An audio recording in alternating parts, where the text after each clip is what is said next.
You're listening to an Anazao Ministries podcast.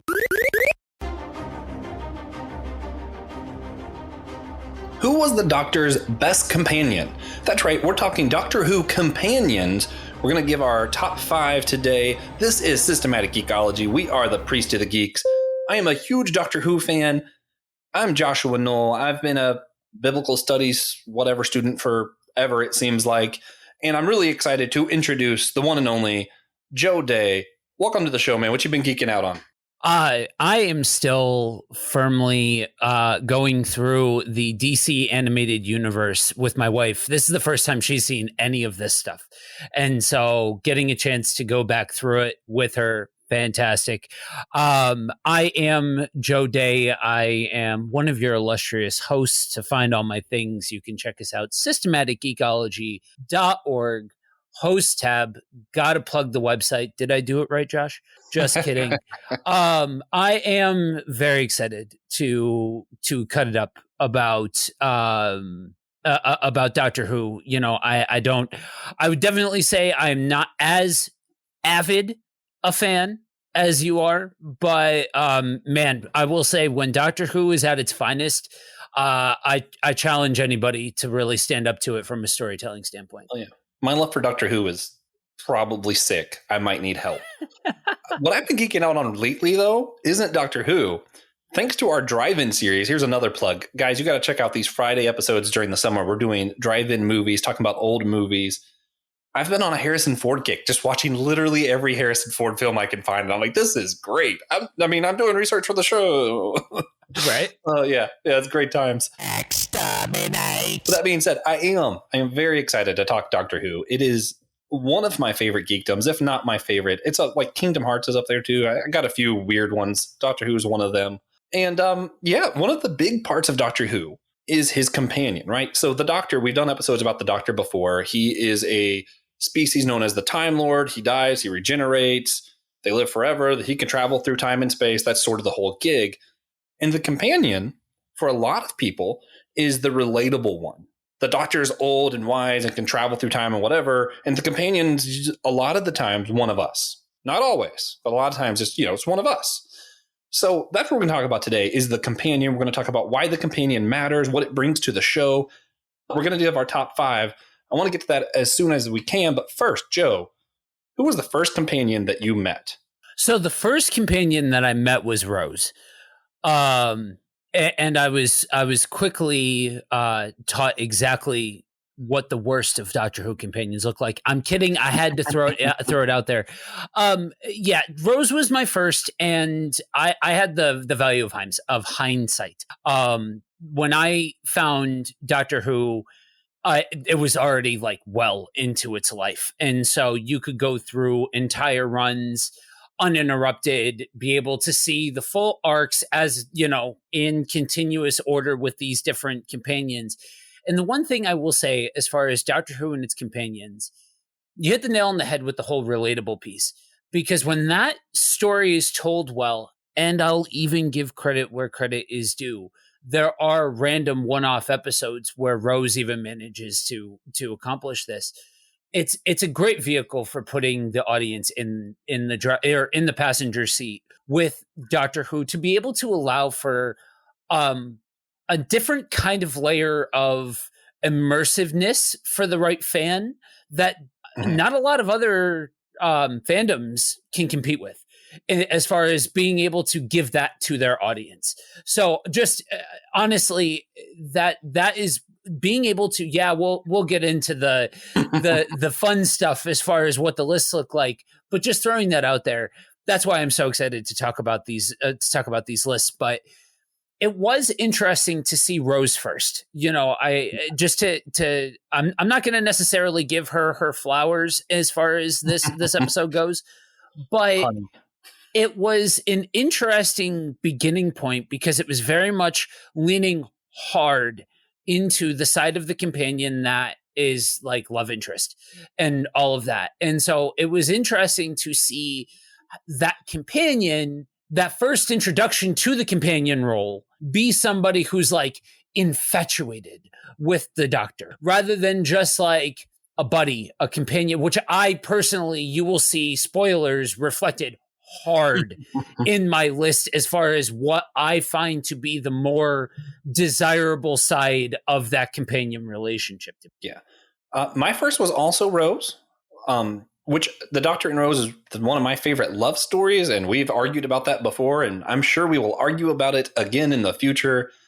We keep saying we're going to do a Patreon episode about that, but the first episode I ever watched was a Patreon episode. The first ever Patreon exclusive was me, you, and Brandon reviewing The Satan Pit. So if you head over to Patreon, you can check that out. That was my first introduction to a companion. So I do want to ask one last thing before we really get into the good stuff. What makes a good companion? Like, what are we rating these off of? So there's two main criteria that I register, three main criteria that I register to develop a list like this. How much do they allow for a window to have an immersive experience into the story? Mm-hmm. How much do they add to the story? Yeah. And their character, like the quality of the character themselves. Those are the three. There's other things that get introduced along the way with the different companions and different things like that. But if those three things are in place, a lot of the other stuff is way more forgivable in my eyes, which is actually part of the bigger reason why I'm not a fan of Rose, is because before you even get to the love story portion, I think you've already failed before you even get to the bad love story. It's creepy, guys. If you didn't know this, the Doctor Who and Rose storyline is creepy. Anyway, continue. I will just simply say that my rebuttal to the creepiness has a lot to do with different anatomy and how age works and et cetera, blah, blah, blah, stuff that doesn't matter that we will talk about another day. One of the reasons I do actually appreciate Rose is, for me, what makes a companion great is if they allow me to see the Doctor from a different perspective. For me, the companion is actually all about the Doctor. I want to see the Doctor in a way that I haven't seen the Doctor before. Right. So it's part that, and then part, I want someone who is relatable, as in I can understand them, but is still inspiring. Like, I don't want someone, that's why Rose doesn't make my list, right? For me, Rose is really relatable, but I would never want to be like Rose. Like, that is just not something I want. So that's why she doesn't quite make my list. I'll talk more about that in a second. But I think we've held off too long, Joe. I think we need to start on these lists. You want to go first? Let's start with our fourth and fifth. What do you got? So I'm going to start off cheating right out the gate. We're Perfect. Just going to go ahead and start cheating. I gotta give number 5 to John Barrowman, Jack Harkness. I actually first was introduced to John Barrowman by way of Arrow. And because he's the big bad for seasons 1 and 2. Oh, well, more season 1. So I actually did not know that he was in Doctor Who prior to. I actually did not know who John Barrowman was before Arrow. I fell in love in a lot of ways. John Barrowman is my spirit animal. And he checks every single box. Like, it's just, I could sit here and I could gush and go over all of the individual beats, but I could do an entire episode on Jack Harkness. I think his storyline, I personally prefer him with Christopher Eccleston more than anybody else. But then again, I seem to have a much higher opinion of Christopher Eccleston's Doctor than most Doctor Who fans. I think he is amazing. I think it was highway robbery that we did not get more than one season with him. I think he belongs in that same conversation as David Tennant as far as all-time Doctors go. I said what I said. But yeah, I think his flamboyant nature, the one-liners, the sarcasm, his storyline as a whole, the character growth that you see this dude go through with dealing with the overall of learning that you have become immortal, I think is just chef's kiss. And then you get that he is the head. I can't think of the actual character's name. The head in the jar. The really old character. The head of Bo. Yeah. There we go. Yeah, great spoilers. That's Jack Harkness. Like, it just chef's kiss. Yeah. Plus all of Torchwood. Great series. as far as spinoffs go? So I've only ever seen parts of Torchwood. I've been waiting because my wife and I were going to go through it together. And I haven't heard the best of things about Torchwood. Yeah, I like it, but it's not a good story of its own. It's just a fun world to kind of mingle in, I guess. Right. I do want to throw out there, though, because I just think it's ironic. I watched Arrow because Jack Harkness was in it. Yeah. I was like, it was the other way around for me, where I was like, wait a minute, he's in that? Yeah, I've definitely heard from people that same thing, that he was enough of a pull to get people interested in the show. Yeah, that's pretty funny. So who's your number 4? So I'm gonna catch some controversy on this one. I'm gonna go with Martha Jones. Okay. Now, for all you diehards out there, I could hear the record scratch with everything you heard me say about Rose Tyler, and now I'm going with putting Martha Rose in number 4. I think when she is done well, and really for me, that I think the premise of her just going around and telling the story of the Doctor was kind of lame in its the actual story beat sense. But I thought her acting, somebody finally turned her character on and was like, yes, that we finally figured out the power that a character like Martha Jones can have. And I was here for it because I think when done well, I thought she was awesome. Absolutely. And spoilers, guys, you're going to, for all of you old Who fans, look to Josh to light the way for you. I'm not almost exclusively not going to have anything from old Who just by virtue of I'm not experienced. I've seen random one-offs, but I just don't know the intricacies that is old Who. So, but yeah, I think as far as at least if I'm taking new Who companions, I think she deserves to be in that conversation. I could definitely see how if you're adding more strong characters into the mix, but I think she is one of those characters that when they finally get her out of the realm of just being puppy dog in love with the Doctor for no actual reason, just because we want to write a character that is puppy dog in love with the Doctor, when they actually give her agency, I think it's awesome. Yeah. So for those who don't know, I am, again, really obsessed with Doctor Who. I have just an entire shelf of old Doctor Who DVDs, including some that were never released in the US. As such, I bought a PlayStation from the UK so that it would actually have access to play that DVD. Bro, that's awesome. I did not know that about him either, guys. We all just learned that. I am just simply sick. But yeah, the extensive collection of 70s, 80s, and 90s obscure cartoons that I have is also sick. So you know what? We all have our vices. Perfect. I also want to throw a disclaimer out there. The only reason Captain Jack did not make my list is because I was discluding him. There were some people like him and Wilfred that were companions that weren't like long-term companions. So I simply had to disclude because once I include all of them, it just became too hard. So this is just me taking the easy way out. Yeah. The best part is I only have half of the looking glass to look through. I don't have the baggage of having to deal with two separate sets of series and amalgamating one list out of the two of them. So there's plenty of room for me to cheat. That's why I said I'm going to go ahead and cheat and open the doors up to guys like Jack Harkness. Yeah. You're pulling from what when it started back? Was it 2008 when it started back? I don't know, guys. I'm pulling from like the very beginning, 60 years of this show almost. So I feel like I remember Doctor Who being on the air when I was in high school because I feel like I had friends that were into Doctor Who when it was airing live. I want to say 2005, but don't quote me on that. Yes, 2005. There we go. I had to pull it up for that. Okay. So do in fact quote me on that one.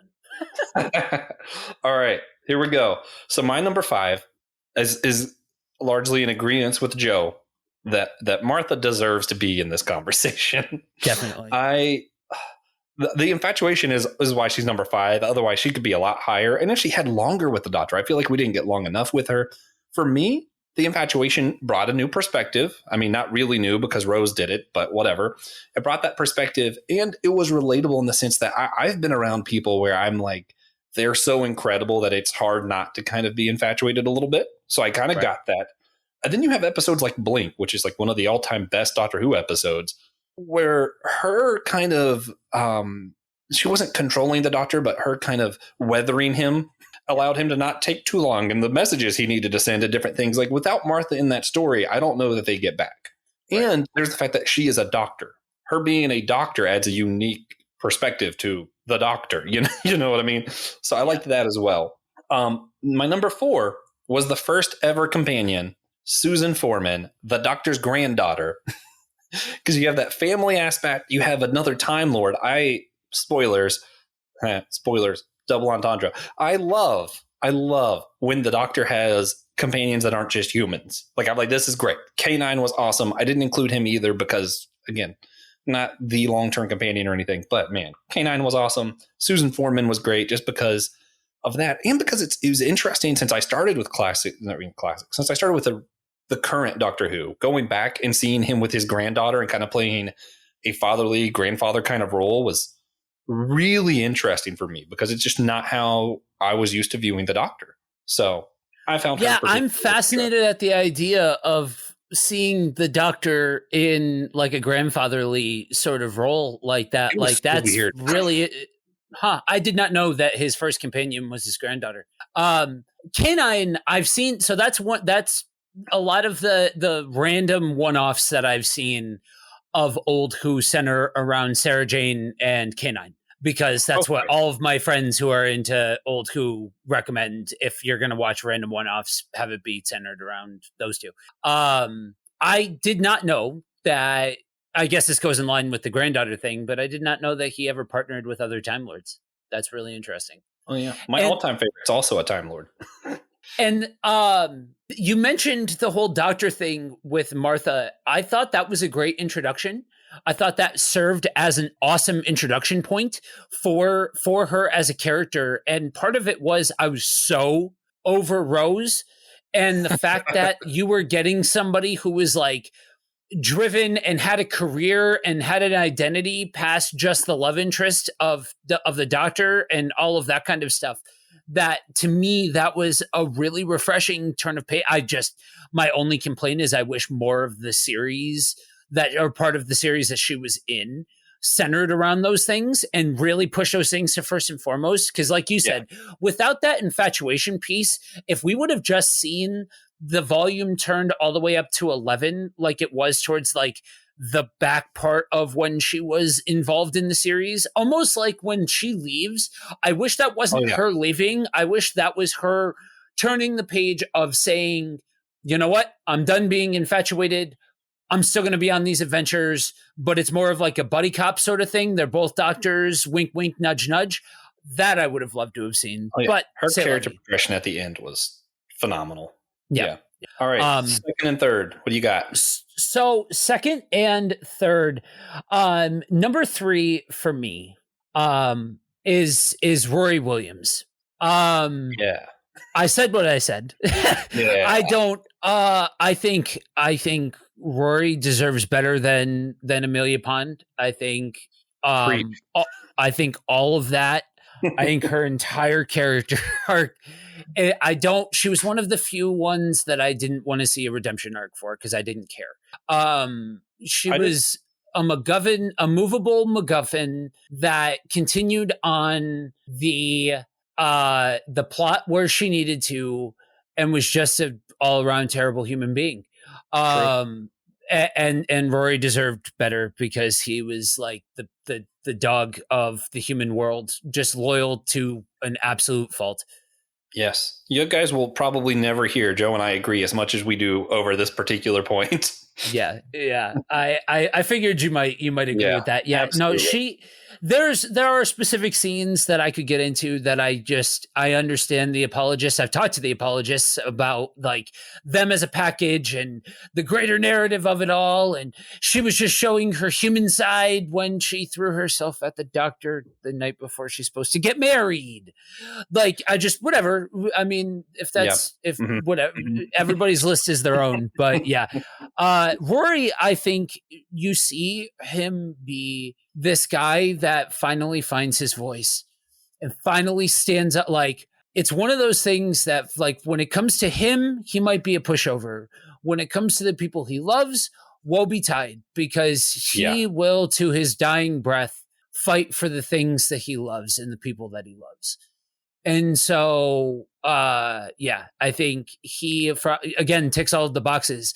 He does more to push forward the actual, like, to actually push forward the story, rather than just be a movable piece to move forward the story. Absolutely. You know what I mean? Absolutely. I'm just so excited at how much we agree over this. I was like, man, Rory. I would do a whole episode on Rory. You talk about Captain Jack. Man, Rory is a character. Yeah, and honestly, I think I think he is, in a lot of ways, the prototypical companion. If you look at most of what makes a companion great for most Doctor Who fans, he's almost archetypal.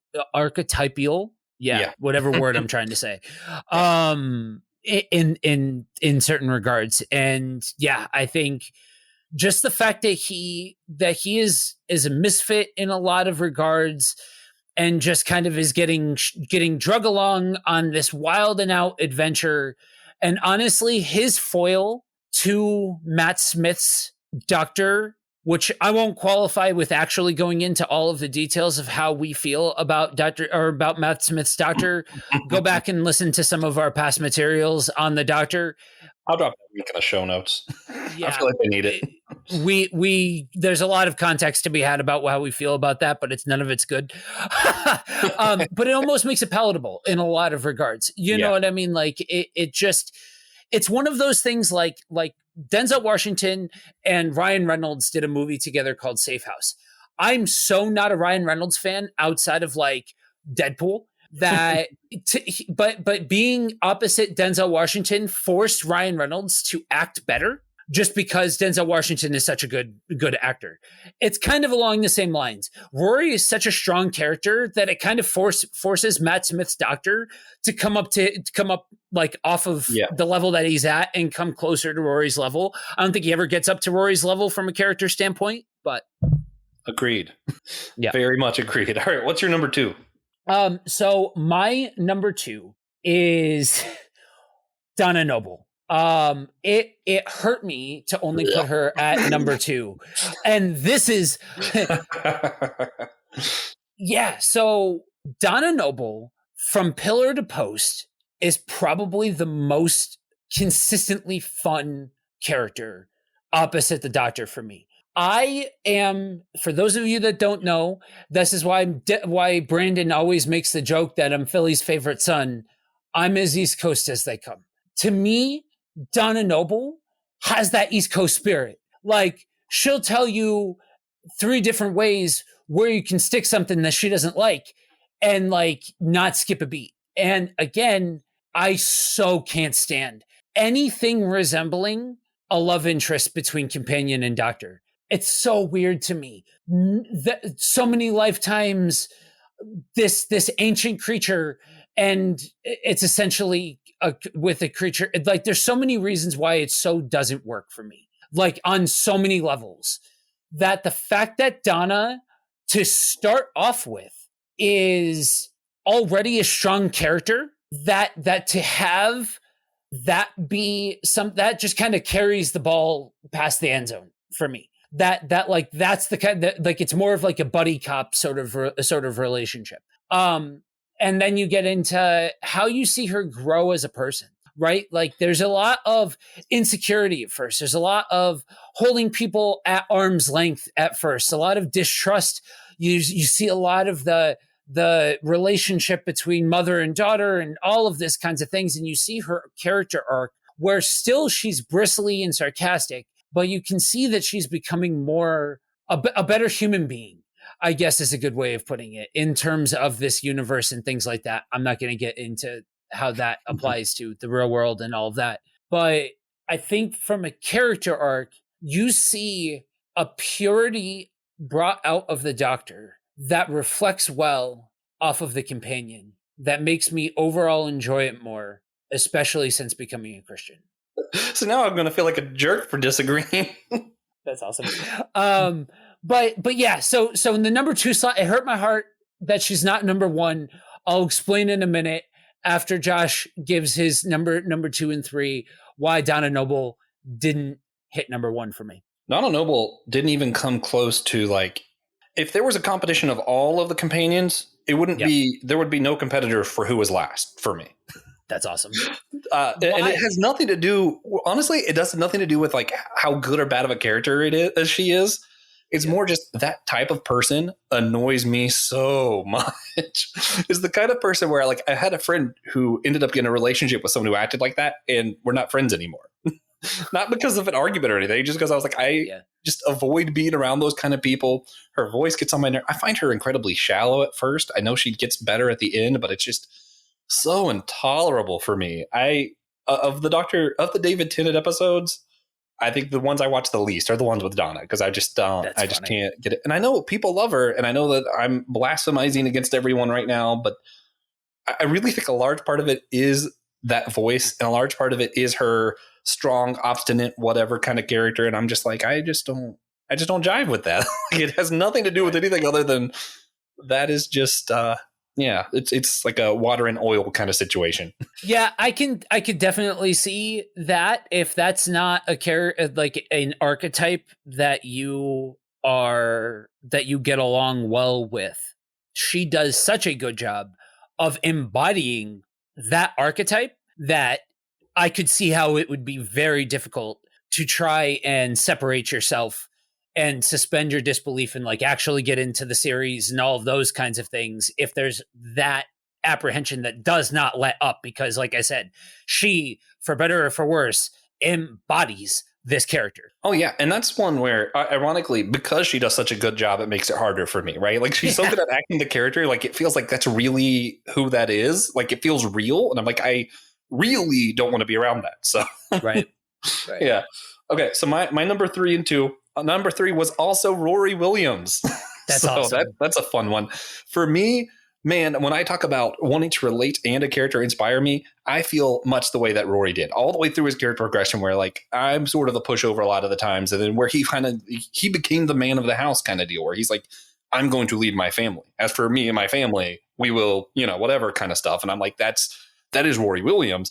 In the moment where he really makes that turnaround is when he becomes the last Centurion, which is one of my favorite. Like, I watched these episodes just for Rory's story arc. And there's this moment where Amy's stuck in the box, and who cares about Amy? Whatever. Rory cares about Amy. And she's stuck in Pandora's box. And the doctor's like, all right, jump in. We're just going to travel to the future and get her. And Rory's like, hold up. Who's going to be protecting her? And I was like, she doesn't need it. Will she be even slightly safer if I stay? And he stays for hundreds of years just by a box because she will be slightly safer. And for me, man, that to me characterizes what a Christian man should be for his family. Yeah. And that's where he inspires me, and where I'm like, I need to be Rory Williams. Yeah. Like at that point, screw the doctor. I want to be Rory. Yeah. No, I would be, I'm in complete and total agreement. I think, it's hard, especially for late 20, early 30 somethings. We're all kind of a byproduct of a generation that came before us that had a really messed up take on what made a man, especially in Christian circles. And so to see, I'm going to use terms that are for you and I, and for anybody else that gets this. It's not going to be for anybody, but we don't have the time to sit here and for me qualify this 3 ways from Sunday. To see a depiction of healthy masculinity, but fierce, woe-betide masculinity was really cool.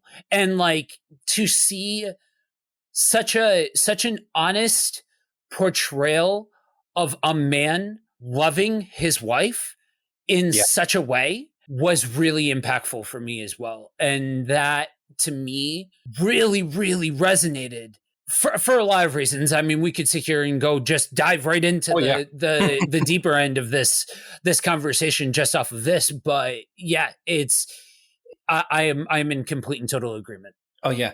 I'm getting goose. You can't see it because my camera's crap, but I'm getting goosebumps literally just thinking about that story. And this will be my last piece on this before I tell you guys my number 2. But there's in the Bible where it talks about man being the head of the house or whatever that gets pulled out of context and abused terribly and whatever. We'll talk about that some other day on one of our other podcasts probably. But there is a verse in there where it explains what it means for the man to be like Christ is to the church. And it says, for a man to be willing to die, to give his life for his wife. And for better or worse, that's what Rory did, right? He gave his life and a few other lifetimes because he was just blessed with that much time to be able to love his wife with. And he used every second of it. Yeah.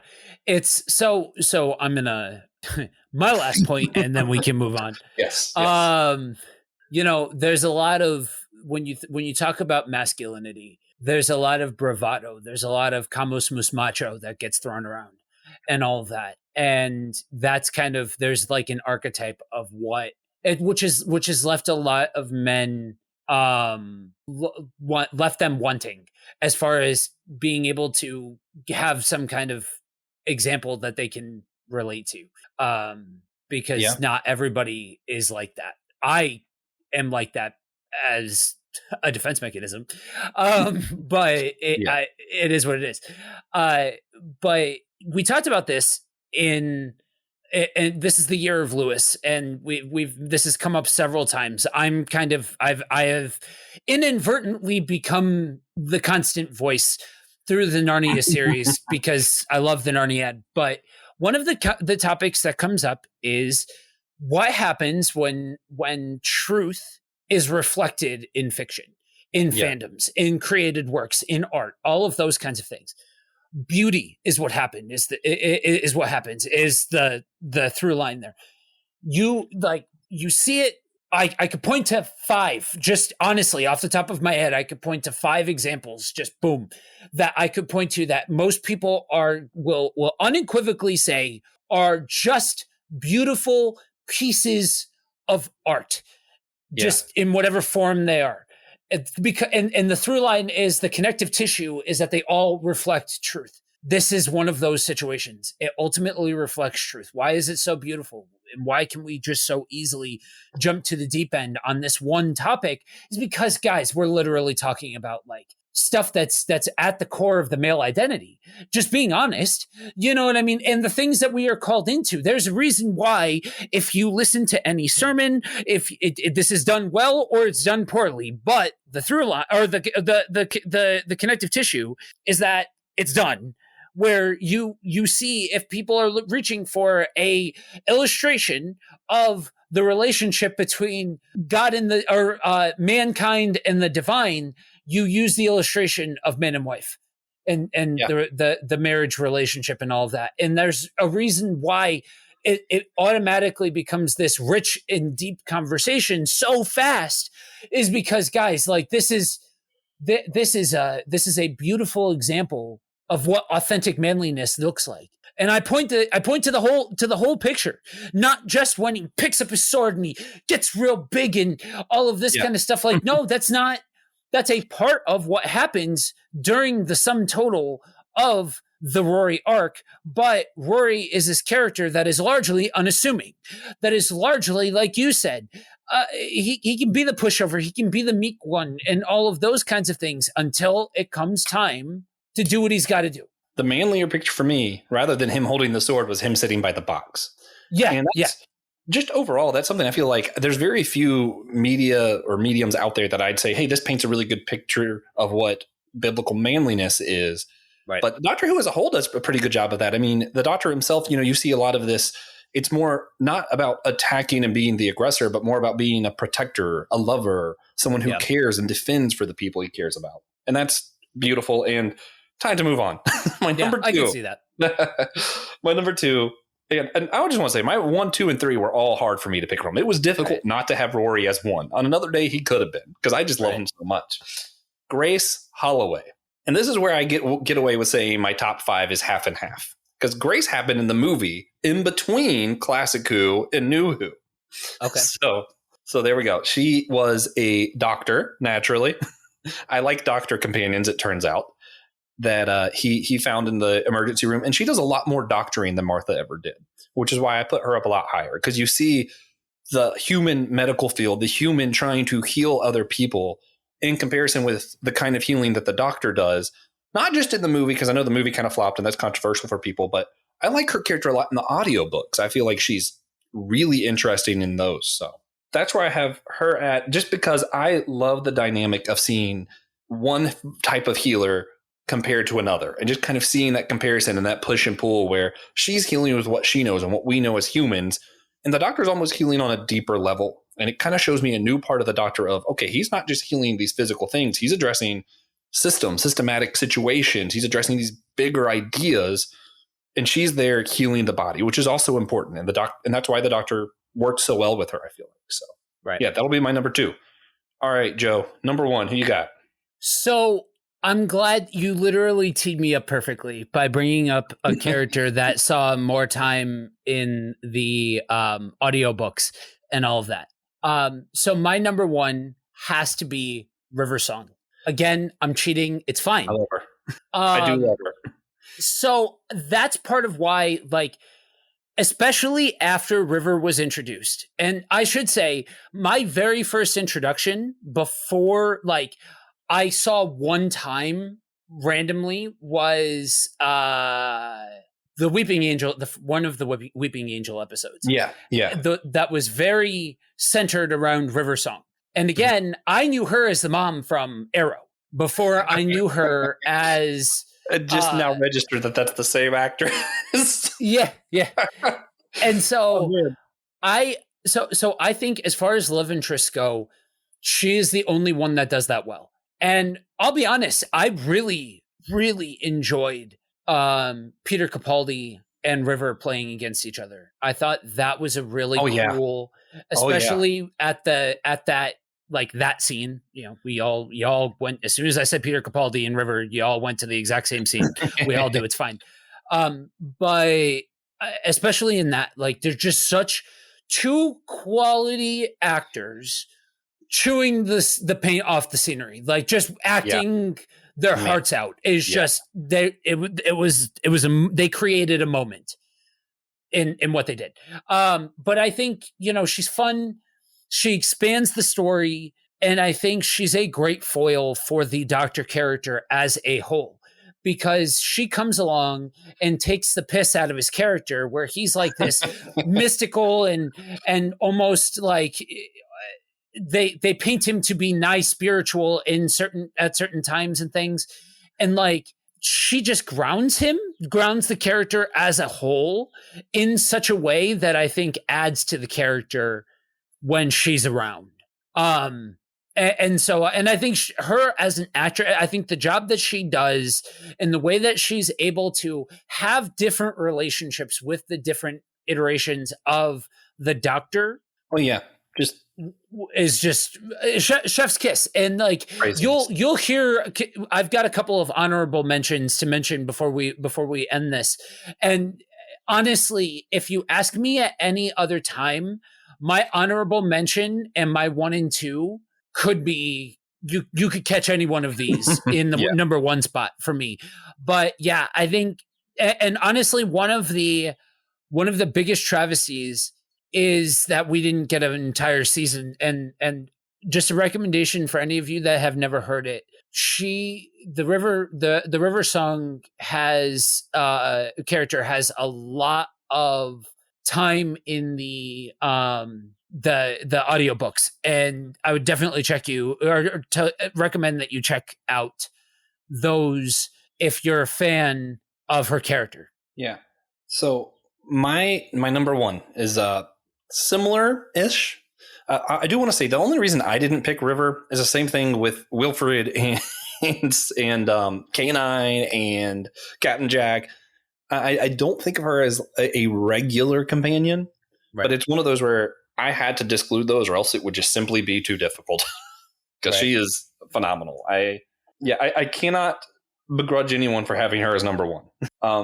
So that being said, my number 1 is Romana, the other Time Lord that was the Doctor's companion. I loved her so much, and we see 2 of her regenerations in the show, in Classic Who. One of which travel a lot with the 4th Doctor, which is a lot of people's favorite Doctor. Not mine, but whatever. He's still good. And what I love about her is, A, she's the same species. So they have that, like, we share a home kind of vibe going, which is cool. Because even his granddaughter, even though same species, didn't share that home. She didn't know of that home. So this was as much of the Doctor's equal as you're going to get, but not in the way you would think. She's not like high intellectual like the Doctor or anything like that. She's more, I want to explore. I want to see the world. So that's where you start to see the Doctor just exploring. And they have one episode that's a City of Death. It's not an episode. I guess it's an arc. They did like series. So it would be the series City of Death with the Fourth Doctor and Romana. And just her enjoying Paris and her just being like, this is cool. I like Paris. And seeing our world and stuff from her perspective and seeing the Doctor realize, oh yeah, there's beauty out here in the universe. I love that. I love how she saw the beauty in the world. So that's going to be my number one pick. Also, it was just less weird to have a Time Lord than a human for me. Even though I could like some of the romantic stories or whatever, I still think it's less weird to have another Time Lord. Yeah. And I feel like that would be an interesting spin to experience, is the Time Lord with another Time Lord. I mean, yes, we get pieces of that along the way with like the Master and stuff, but really sort of a Time Lord. Kind of. Yeah. But like still different enough that it's almost, in my mind, River is an entirely different species, but not weird in the same way that it would be with a human. Yes. Yes. Which is actually categorically true, because she's part human and part Time Lord. But I just, in my mind, she's not actually human. She's just like humanoid. Yeah. Yeah. I agree with that. So you yeah. honorable mentions. Yeah. Yeah. Honorable mentions, I know there is, so going along the same path of, for my list, I opened up the floodgates for all side characters within New Who. I gotta give credit to Wilfred. My only complaint is that we didn't get an entire season with him, but he is. I struggle to think of another character that we were introduced to that could have been the foil for that scene with David Tennant. Yeah. Now, that scene in and of itself is a controversial one. I have my own thoughts and opinions on it, but the one thing that I have to give them credit on is that, like it or not, they made you feel a thing. I don't care who you are. If you actively don't like that scene, or if you actively did like that scene, that means that they did their job. It means they made you confront some weird feelings. That's usually the determining factor as to whether or not you liked that scene more over than that scene itself, if that made sense. Yeah. His character is the thing that makes that work, if it does work. I don't know. It depends on when you ask me about whether or not that scene works. But without him there, I don't like his face acting, his presence, everything that he did up until that point, him being the antithesis, like the counterbalance to David Tennant having an emotional breakdown over probably the most human stuff that we ever hear the Doctor go through. And then you just have him over here. I'm not sure if I love it or if I hate it, but it still ticks the boxes either way. And that's why I have to give him the honorable mention. But if I'm comparing consistently, I think the only thing that goes against Wilfred in this conversation and why he wasn't number 1 or 2 is just by sheer volume, which I know is weird, but I've also read a lot of the stuff from River Phoenix or River Song that like I've listened to a lot of the audiobooks that she's been a part of. I wholeheartedly agree, except for I do know I love that scene and everything and every part of it. I think it's phenomenal. Oh yeah. No, and that's and I get it. When I am into it, I'm like, this is art. This is acting as an art form. Oh yeah. By everybody involved. And as we said before, I think it was in the Doctor Who special episode, beautiful portrayal of what it was like for Christ to give his life for others, right? I mean, that's what that scene was. It was David Tennant seeing a human and deciding, I will give my life up for him. Beautiful scene. Yeah. And honestly, I see it. I do. I'll be the first one to admit on this one It's not you, it's me.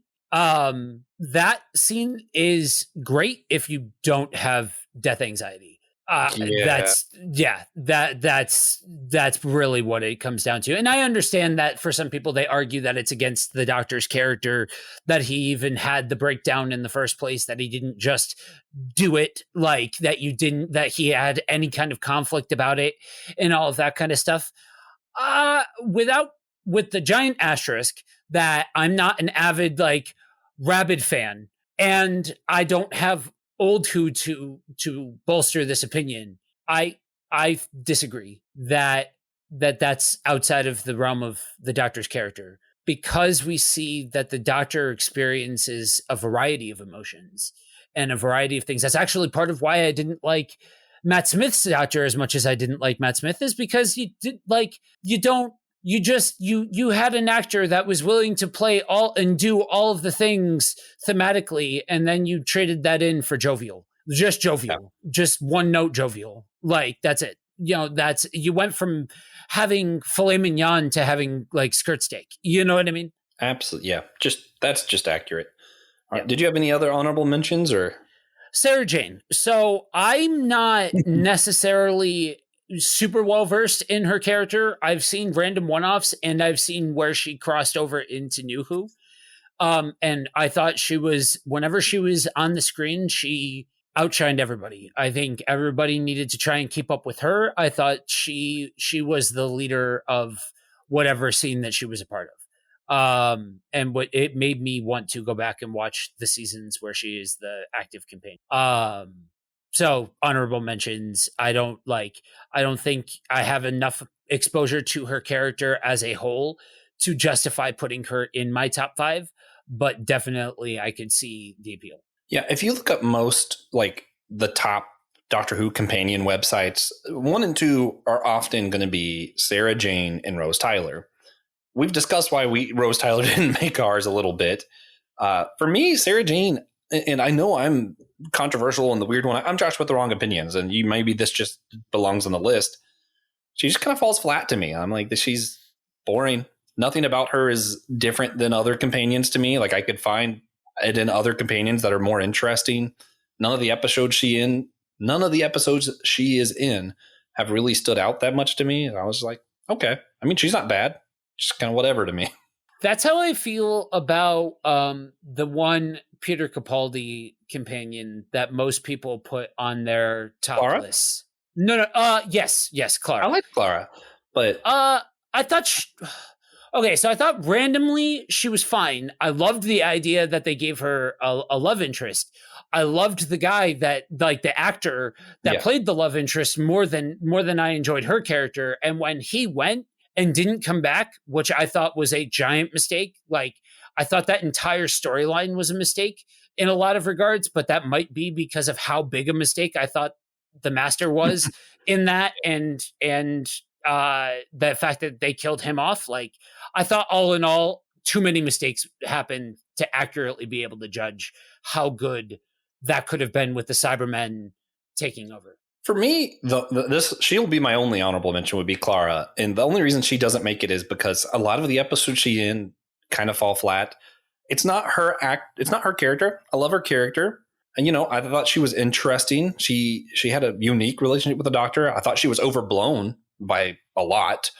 But like, there was 1 or 2 really good episodes with her in it. And then for the most part, a lot of the episodes she's in are just kind of almost like filler episodes. Right. So the fact that she's not in like my favorite episodes or any of the big hits is sort of why she just kind of escapes my mind, I feel like. Yeah. Yeah. I honestly, I think her entire arc and character and everything suffers by virtue of the trappings, like everything that it was surrounded by. Like, I do think that Peter Capaldi's run catches more slack than it probably should. I think it's not this abomination that everybody makes it out to be sometimes. But that being said, that doesn't mean that it was necessarily overly good. And I thought her death scene was really dumb and like so anticlimactic. It was so bad that I don't know. And like you said about, like you had said, I think for her, everything that's good about her is done better by other companions. Yeah, I get that. For me, I'm just going to put it out there. I know we've said this before. I'm put it out there. So Capaldi is one of my favorite doctors. Clara could have been one of my favorite companions.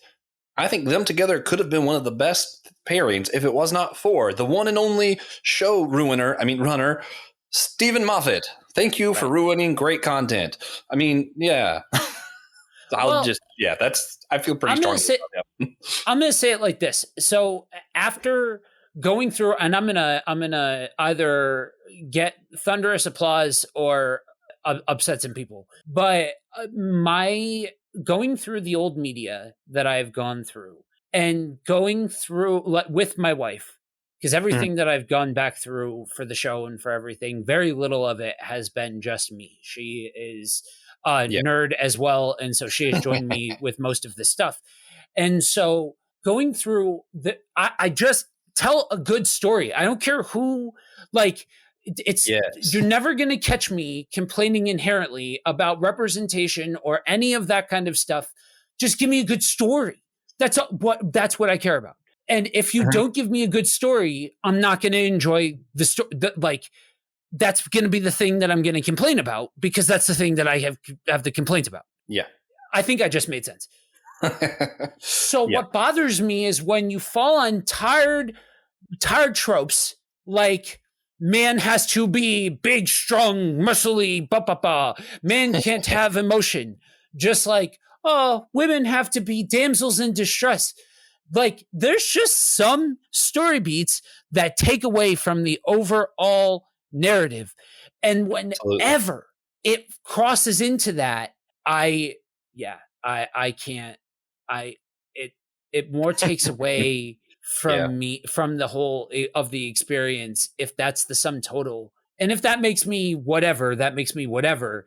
But I feel like I opened up my mouth and Brandon came out. Shout out, brother.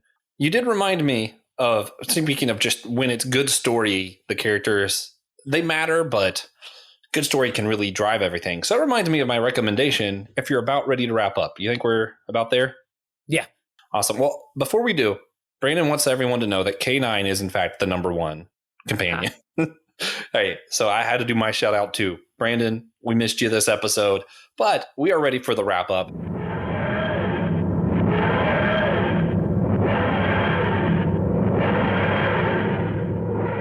And my recommendation is something I already mentioned. Not Death in Paris. That's not what it's called. City of Death.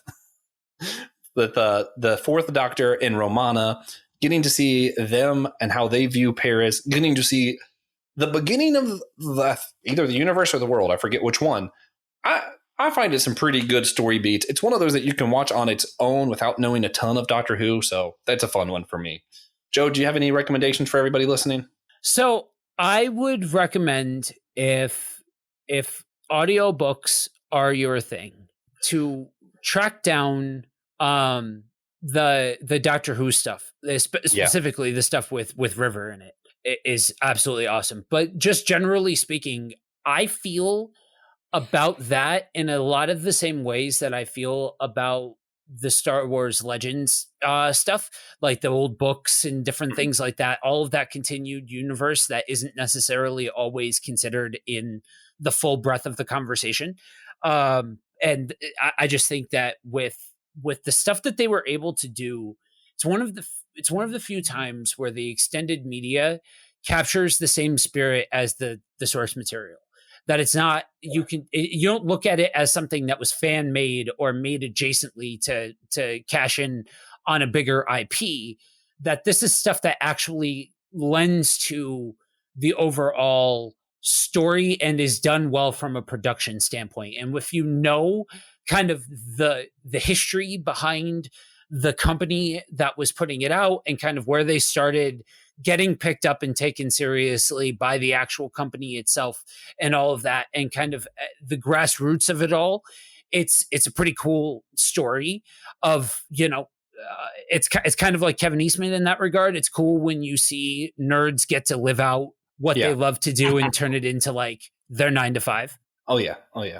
I mentioned the Eighth Doctor's Doctor Who audiobooks with I can't remember her name right now. I have to read it. But some of the audio books and audio stories out there by Doctor Who are just as good as the TV show. So yeah, strong recommendation. I would say for me, and this might lend to, because this is the perfect medium for me. I feel like I was born out of time in the whole era of like radio programs and things like that, because I really do enjoy those audio only stylings and things like that. And so for me, some of those audiobook episodes play better than some of their visual contemporaries. Well, so based off of what I just learned, you guys can be looking forward to some future episodes where Joe and I talk about the Superman radio show. Yes. If you guys want to hear more of our stuff, you can go to systematicgeekology.org, hit host. Joe and I are both there. Everything we do. And the other episodes we talked about Doctor Who on are also under the topics tab. You can hit topics, go down to Doctor Who, and see those other episodes there. And you guys could let us know on the same website what you guys have been geeking out on, what we should be geeking out on, and do us a favor and just please remember, we are all a chosen people, a geekdom of priest.